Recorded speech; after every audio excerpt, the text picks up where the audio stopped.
Yen ditarik kabeh wong ora ono sing gelem urip rekoso. Pengen kepenak urip mulya. Nanging kabeh iku tangih nganggo lamun. Ora mungkin wong urip reti-reti langsung kepenak tanpa usaha. Sing wis sukses kae awake dhewe mungkin ora ngerti. Kaya ngopo jerih payah usahane biyen-biyene. Sing disawang kok kepenake.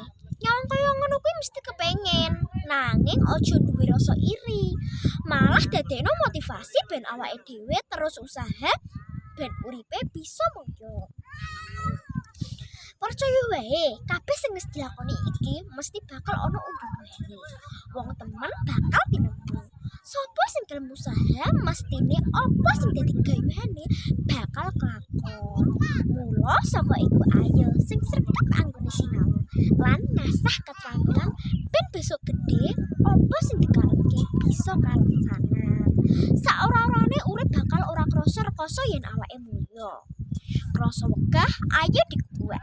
Awake digawe enteng. Ngangsu kawruh golek kepinteran.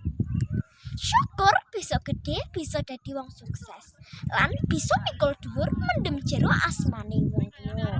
Kang artine kurang luwih ngangkat sing dhuwur derajat lan martabate wong tuwa. Lan nutupi Allah utawa aibe keluarga. Kanan saiki isih kudu prihatin. Paribasan iso mangan acek saben dina kuwi wis alhamdulillah. Mula ora perlu ngersula, ora perlu rumangsa uripe paling rekoso. Sawang sinawang sing penting apa wae keadaane kudu bersyukur.